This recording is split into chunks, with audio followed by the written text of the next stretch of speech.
Hello. Um,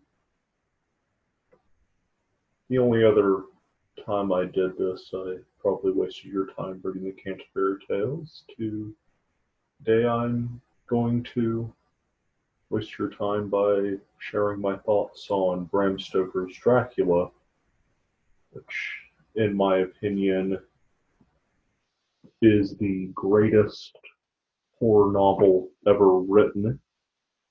But specifically, I wanted to share my thoughts on how the novel is an allegory for the Catholic Church's teachings on salvation history.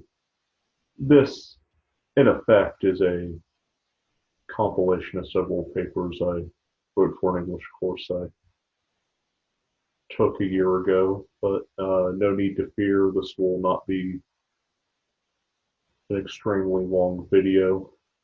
I'm not having to present this in front of a professor. Well, sort of. This is kind of a video version of a blog post I did for a class, but I'm not subject to the grading of whoever's watching this. Um, for this video, I will focus on Dracula's specific aversion to the Catholic Church and his open mockery of what is good. After that, the focus will shift to Mina Harker's unique role in defeating Dracula and how, in a certain sense, she's a representative of the church within the allegory. And finally, after that, how three Christ figures can be found within the novel itself if you pay attention closely. Of course, you'll probably ask me, what are you talking about? How is Dracula a Catholic novel?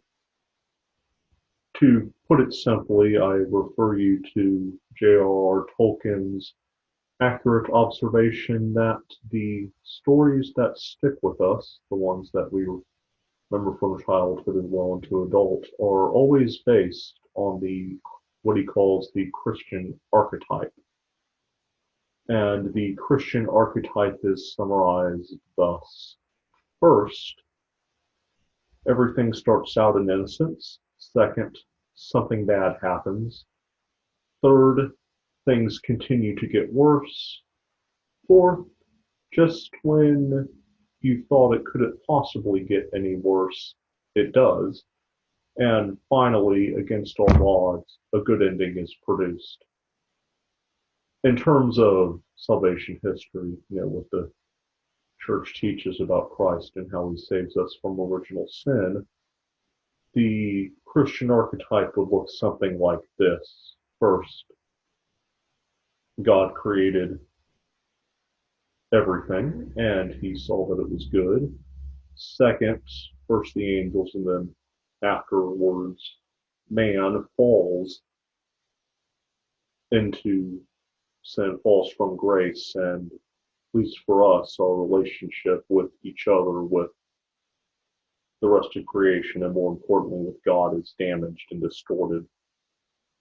Third, we see the history of our inclination to sin and how things don't seem to be getting any better when we're on our own. Fourth, when we thought it couldn't possibly get any worse, the person sent to save us, we decide to put to death because we would rather enjoy our sins rather than be content with Christ in heaven. And fifth, despite Christ actually dying on the cross, of course, 3 days later the resurrection occurs, and after his ascension, if we cooperate with his grace that is strengthened through the Holy Spirit, we can ourselves receive a good ending in heaven. Now, even in the case of The Lord of the Rings, you can discover the Christian archetype hidden within the pages that Tolkien wrote. Unlike Lewis, Tolkien didn't want to be obvious and in your face, but he still nevertheless wrote a Catholic story. And not just because he was Catholic, but because the themes in the plot, if you pay attention closely, are remarkably similar to what you'd find preached from the pulpit. So, again, with the archetype, first, Frodo enjoys a simple and content life in the Shire. Second, Frodo is given the One Ring after Gandalf forces Bilbo, who was enslaved to its corrupting influence, to give it up. And after Frodo is given the ring, he of course is forced to, for his own protection and for everyone else's, to leave the Shire with his gardener Sam, his cousin Pippin, who's later joined by his other cousin Merry, and they begin to travail. Third, Frodo becomes uncertain of who he can trust after Boromir falls to the influence of the One Ring, and later on, at the crucial moment, he even turns on Sam, who is always loyal and had Frodo's best interest at heart, due to Gollum using the ring's corrupting influence to manipulate Frodo's reason and make him think that Sam is out to betray him, when of course the opposite is true.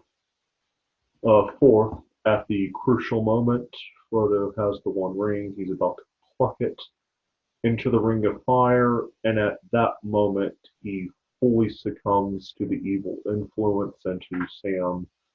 Sam, the reader's horror, declares that he's going to keep it for himself and not destroy it. And finally, fifth, Gollum, out of really all characters, becomes an unlikely source of sanctifying grace for Frodo when he successfully steals the One Ring by biting off his finger. And while he's rejoicing, he slips and falls into the fires of Mount Doom, thus destroying both Sauron and the One Ring. For the purpose of this video, in case you've forgotten, it's been a while since I said it, the how Dracula's Catholic allegory. In terms of the Christian archetype, I'll argue that the framework can be applied to the plot thus.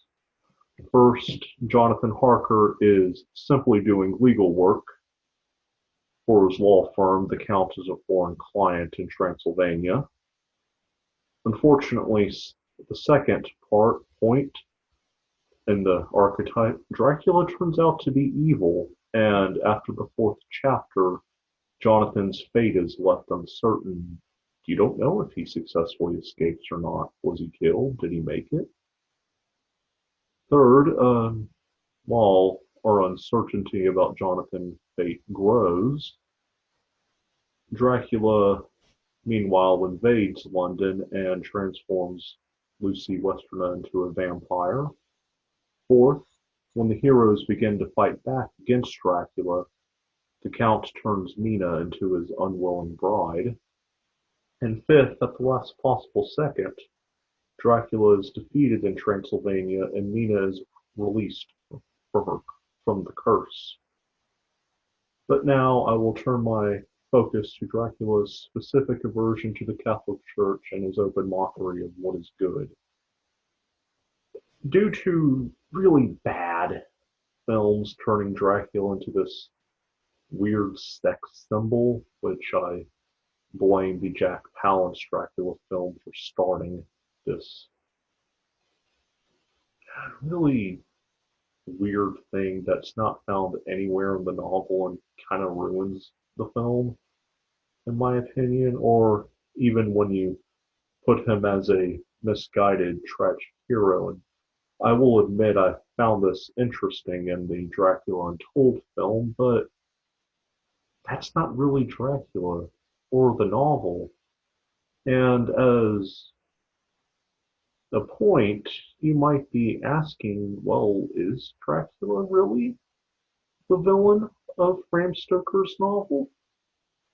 And the short answer is yes.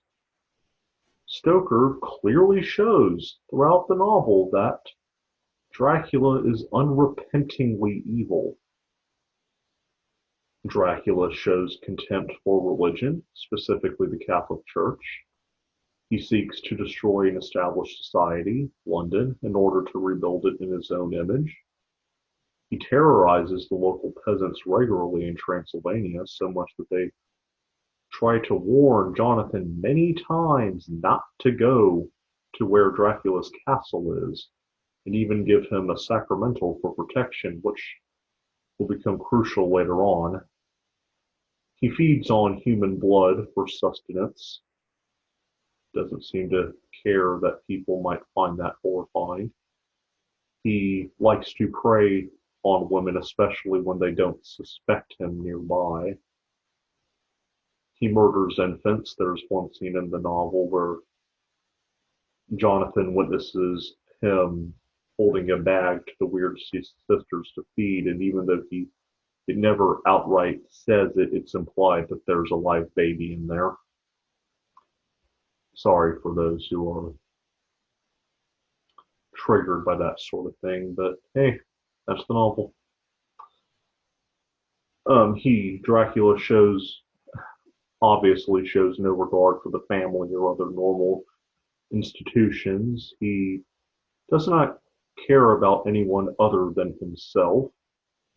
He openly mocks natural things such as aging, which many films, even the one I consider to be the best film adaptation, forgets to do. And he flees when shown the image of Christ in all its valid forms. It honestly boggles my mind how there are people that claim that Dracula is the hero. What is one good thing he does in the novel that does not serve an evil end? Oh, that's the rhetorical question. Now, in contrast to the character of Dracula, the author Bram Stoker clearly shows how Jonathan Harker is the hero of the novel. Harker is the one you should be cheering for, not Dracula. Jonathan shows respect towards women, a healthy respect. He honors his fiancée, later his wife, Nina, always. He demands justice even when his own life is threatened. He resolves to fight Dracula even when he is clearly terrified of him. And, as mentioned earlier at the beginning of the novel, he respects local religious customs even when he does not understand their immediate significance. Of course, like all of us, Mr. Harker is not perfect, but then again, why should he be? Even the saints at one point faltered in their lives. And I know the comment's going to say, oh yeah, but what about Mary and the angels who remained faithful to God? But obviously, they're the exception. It's more of a general sense. Now, there are two, as I mentioned earlier, there are two specific instances where Dracula is aversion to the Catholic Church is shown, and two specific instances where his open mockery of what is good is shown.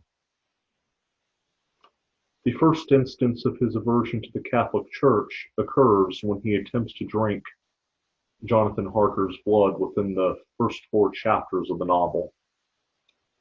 Now, this is perhaps the most famous scene in the entire novel, since every adaptation, even when they completely remove Jonathan's character, has a version of this occurring. And you'll immediately recognize the scene I'm talking about when I describe it. Jonathan is shaving in front of a mirror and accidentally cuts himself when he is startled by Dracula's approach. This isn't just due to the fact that the Count sneaks up on him, but the fact that the Count did not cast a reflection in the mirror.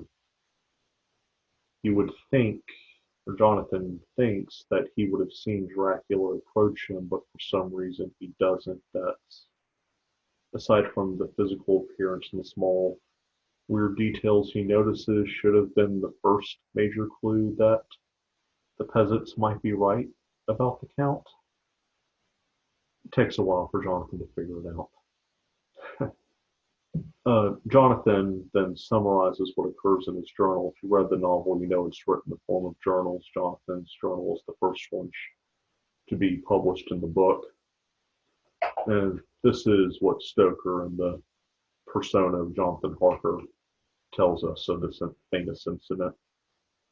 When the Count saw my face, his eyes blazed with a sort of demonic fury, and he suddenly made a grab at my throat. I drew away, and his hand touched the string of beads. Remember, he was handed the sacramental by the peasant earlier on, which held the crucifix. It made an instant change in him, for the fury passed so quickly that I could hardly believe that it was ever there. This encounter tells us two things about Dracula's character. The first is that Dracula is unable to control his bloodlust, and this was best summarized by a review of a film I watched where the reviewer said Dracula lives to drink blood. Sums up his character in a nutshell.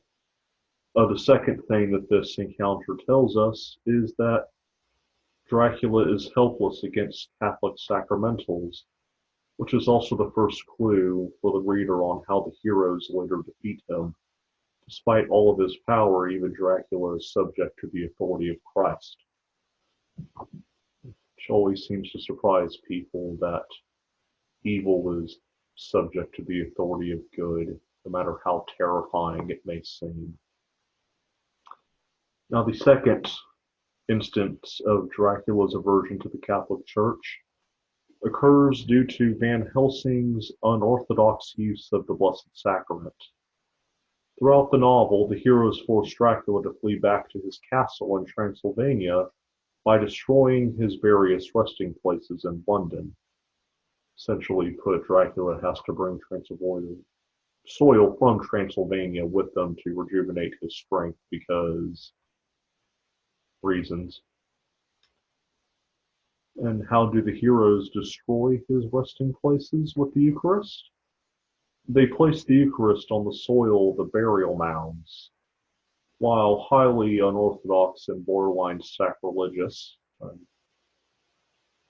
having not quite sure about the second one, though this is definitely an unorthodox use of the Eucharist. And kind of strange considering that throughout the novel, Van Helsing is shown to be the faithful Roman Catholic. Nevertheless, this instance proves that Dracula is averted to holy things, scares him away. He'll do anything to get away from it, even attacking the people so that he can destroy the sacramentals, or in this case the Eucharist itself, though he doesn't, because Christ is stronger.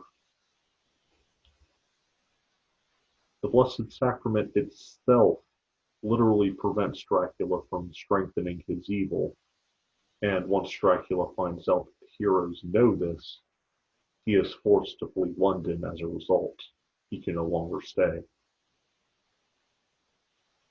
Now, earlier I mentioned that he openly mocks what is good. The first instance of this is shown when Jonathan Harker returns to London with Mina.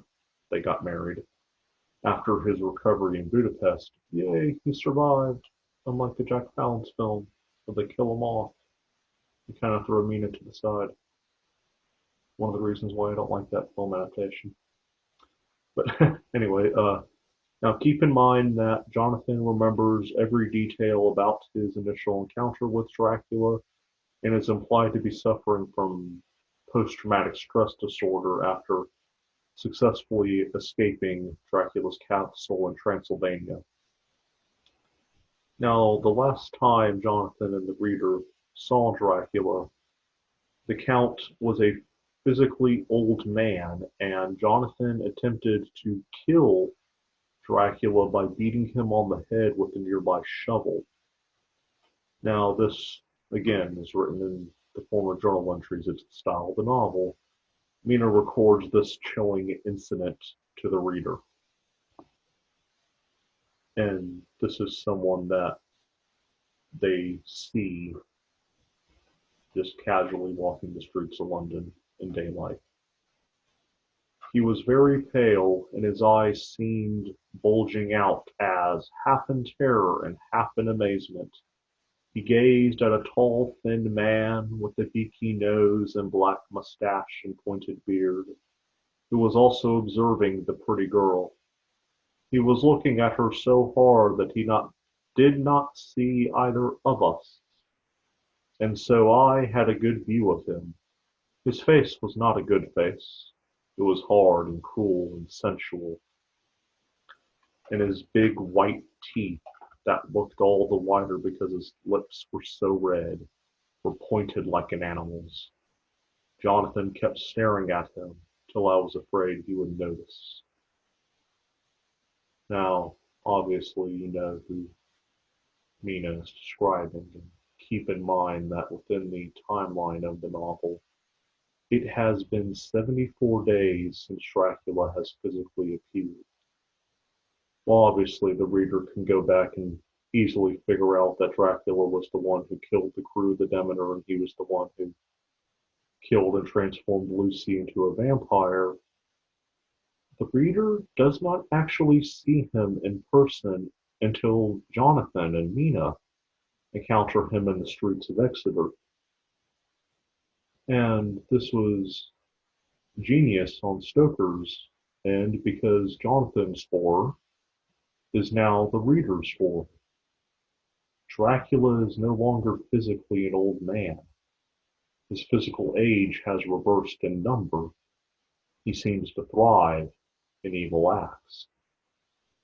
And this is the final nail in the coffin for the reader and Jonathan to realize that Dracula is not even close to fitting the definition of human. He is so unnatural that he defies a natural occurrence in physical creatures, aging. I wonder if he is repelled by the church. Now, the second instance of Dracula openly mocking what is good is his satanic parody of both the Blessed Sacrament and the Sacrament of Matrimony when he assaults Mina in her and Jonathan's bedroom. Now, I want to reassure the viewer watching this again, in case they are triggered, I am not describing a rape scene. It does not occur, though this does count as a physical assault. I want to make that abundantly clear. This is not the rape scene that I am about to describe. Now, after the heroes successfully destroy Dracula's resting place in London, the vampire decides to get his revenge by physically assaulting what he believes to be the weakest link in his opponent's chain, Mina Harker. He has such a high regard of women.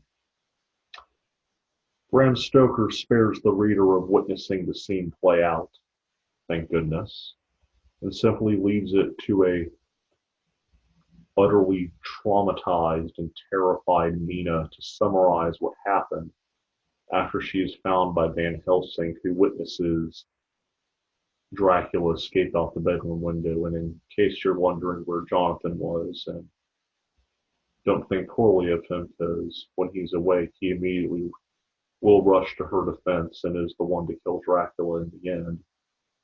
It's implied that Dracula essentially hypnotized him to fall asleep so that he would not be able to protect Mina from Dracula's assault. Now, with this in mind, this is what Mina immediately describes, and part of this has been shortened, but I pulled out the key parts of the text that is crucial to, aside from the obvious of physical assault against women, why in the more overt Catholic allegory, in addition to attacking women, why this is him openly mocking good. Ready? Here I go.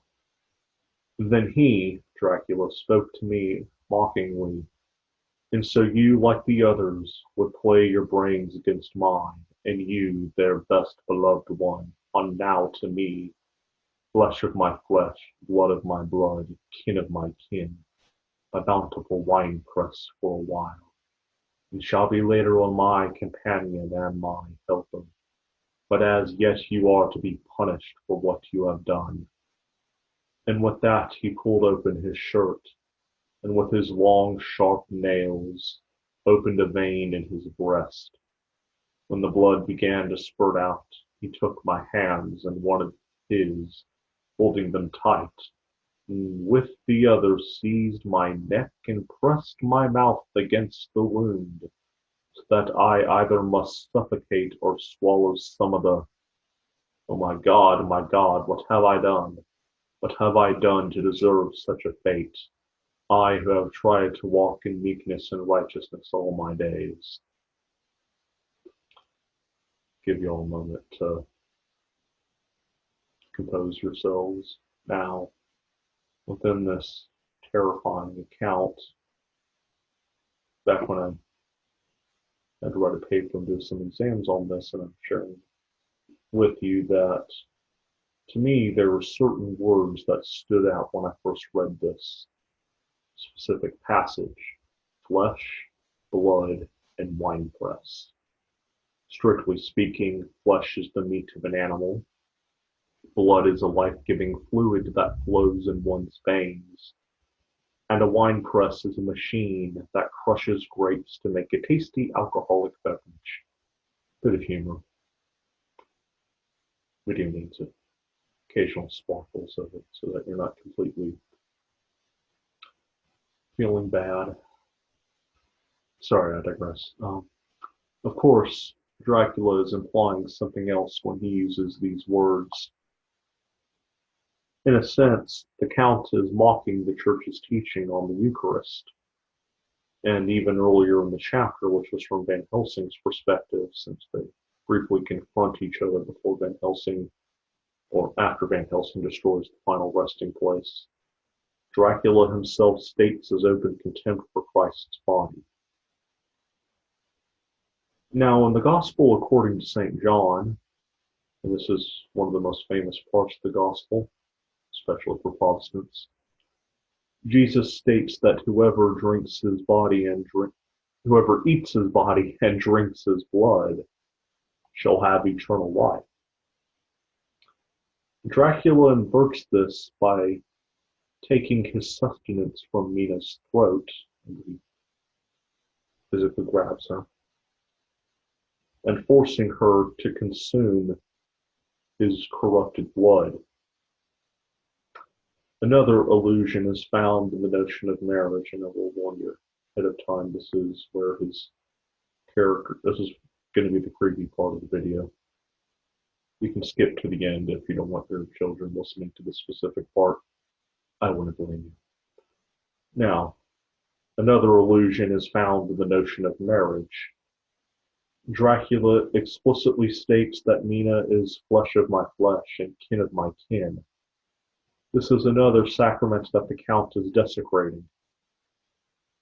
In marriage, the Church teaches that the bride and groom unite to become one flesh.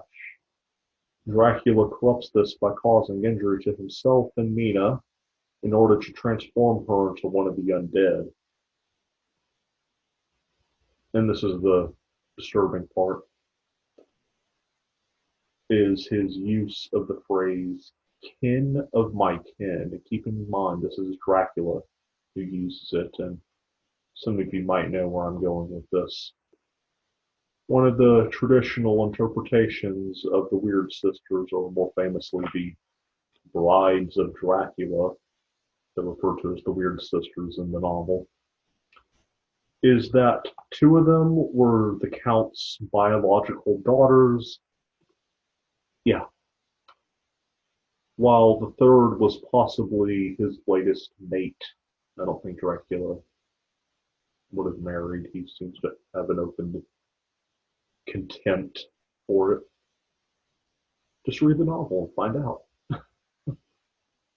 Now, if we go with this understanding, then it means that Dracula, I guess I'll put it in nice-ish words, clean words, makes love to his own children.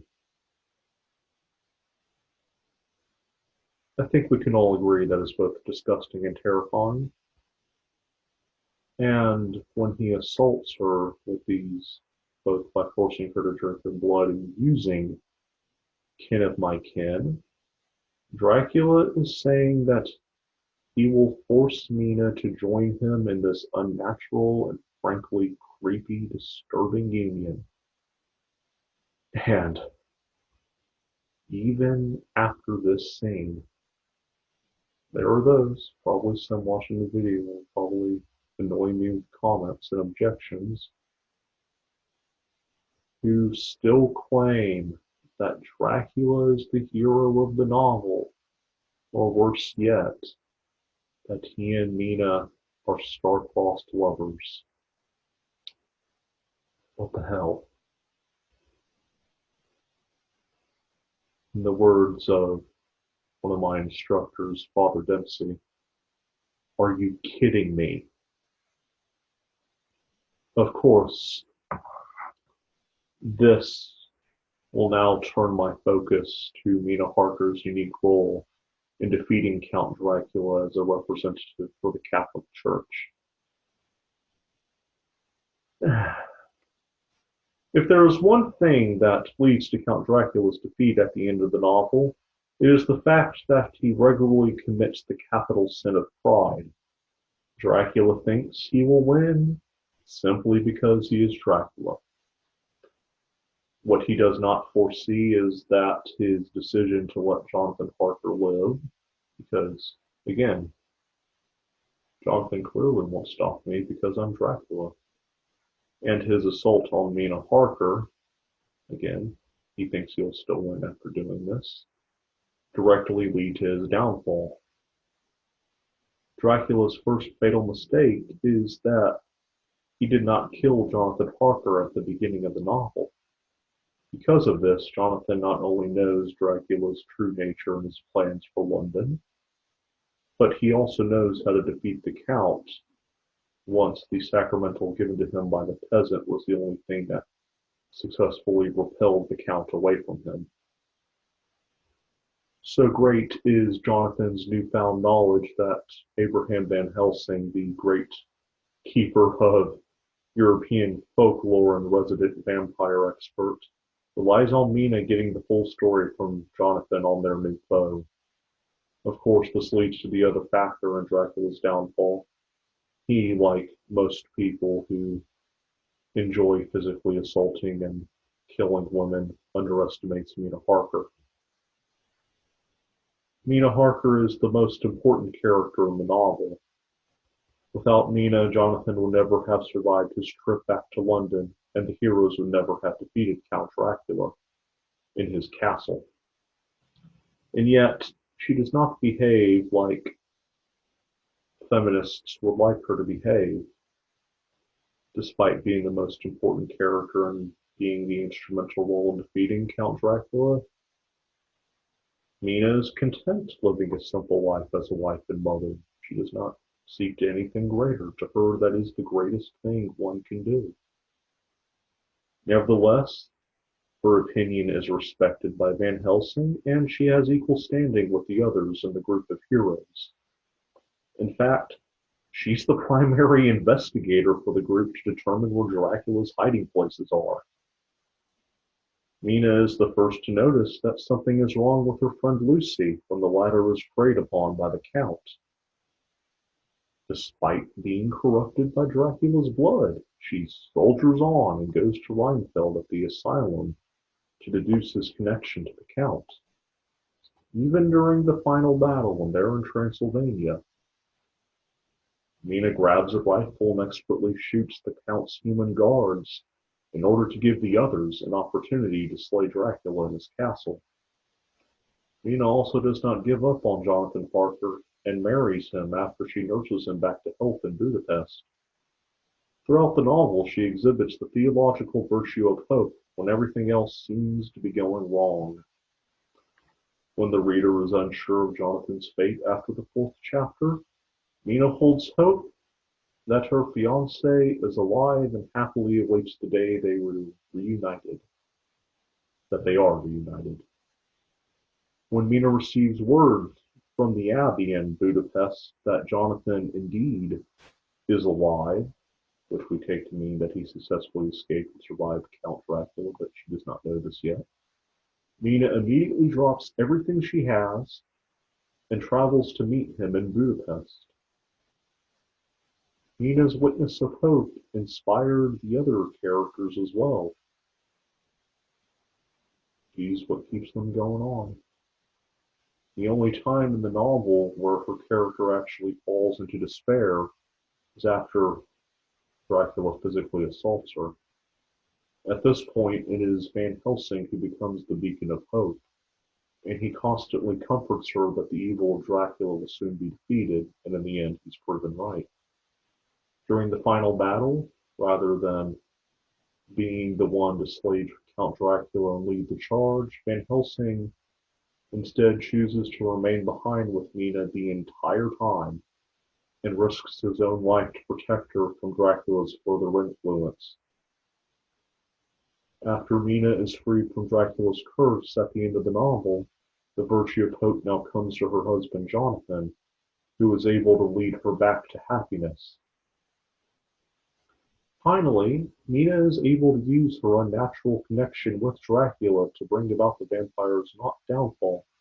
And this is truly the cool part of viewing Dracula through the lens of Catholic allegory. Her unwanted telepathic connection with the vampire becomes the means at which the heroes are able to defeat the Count. This is a subversive move true to Catholic thought, and this probably reminds you of what Bishop Barron called the Christus Victor theory, where, you know, he presents himself, Christ presents himself openly and says, "Take me," and then through that, evil is defeated. Well, in this particular case, Mina uses the curse she receives from Dracula against him, and this is why he underestimated her and she becomes instrumental in her downfall. She now knows everything he's doing due to being connected. In fact, you could say that the sacrament of matrimony itself is the ultimate weapon that defeats Count Dracula in the end, which is ironic since he spends the entire novel trying to destroy it. In fact, that's the very first thing and the only thing he repeatedly attacks in his attempt to destroy London and remake it in his own image. Now, lastly, my focus turns to three. This isn't exactly the perfect part of the allegory, but I would still argue possible Christ figures that could be found in the novel. Obviously, no allegory is perfect. That's the nature of what allegory is. It always breaks down. But I am of the opinion that three Christ figures can be found in the novel when one interprets it the way I've chosen to interpret it for this video. The figures in question are Jonathan Harker, Professor Abraham Van Helsing, and Quincy Morris.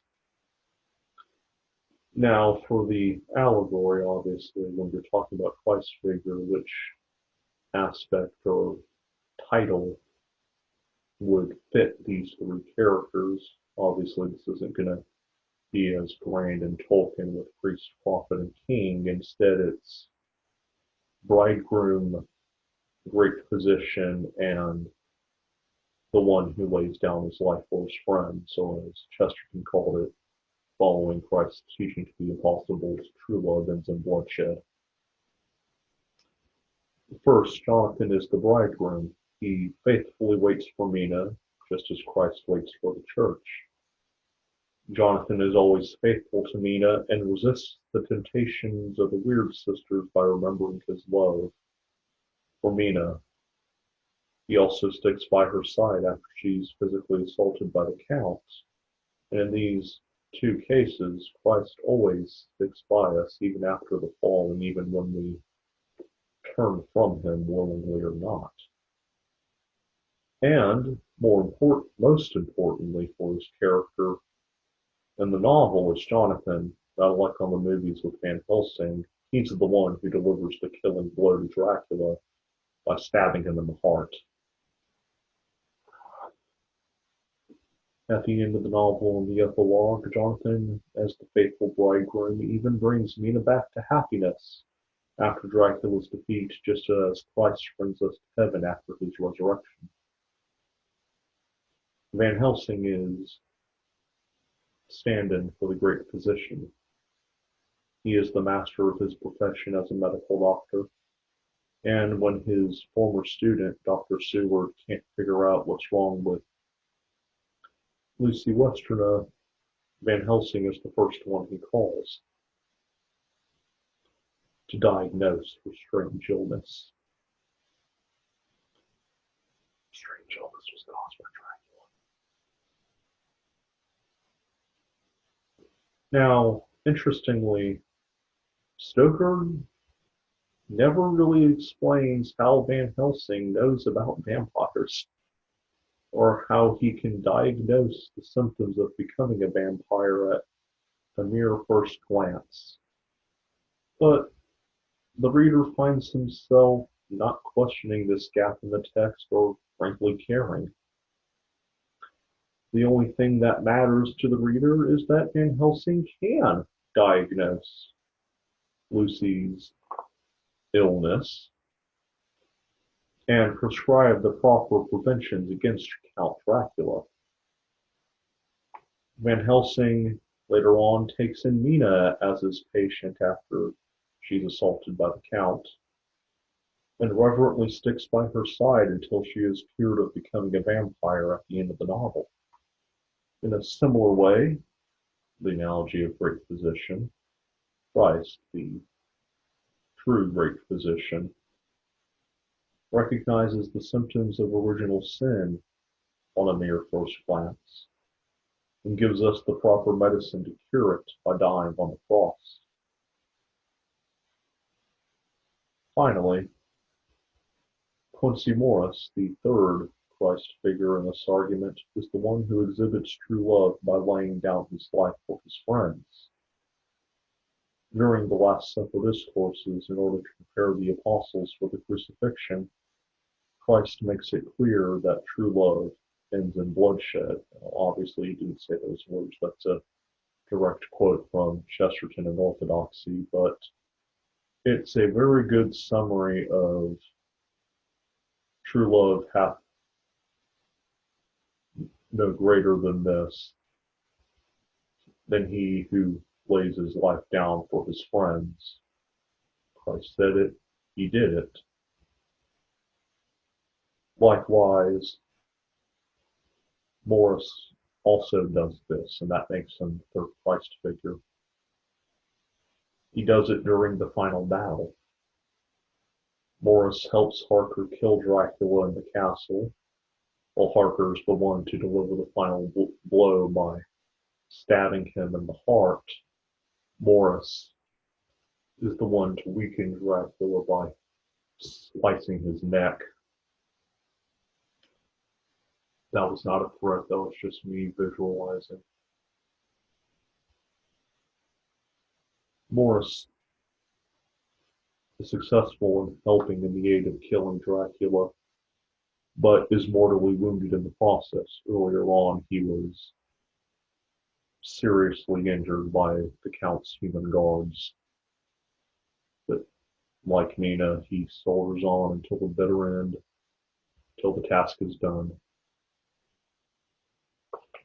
Morris's sacrifice is so great among his friends that in the epilogue of the novel, which takes place roughly 7 years after they defeat Count Dracula, the sacrifice was never really forgotten, as it should be. That makes sense. And Jonathan and Nina honor their Texan friend. And that's another funny thing. Morris is from Texas, and he ends up being the one who helps kill Dracula.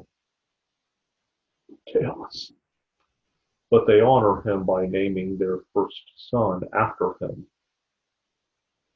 Now, in this analogy, Christ exhibits true love by laying down his life on the wood of the cross.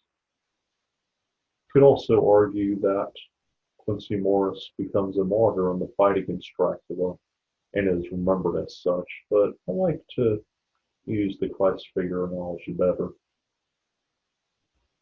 Not that making him a martyr demeans his sacrifice, but it seems to make the points more clear on how this could be a Catholic allegory.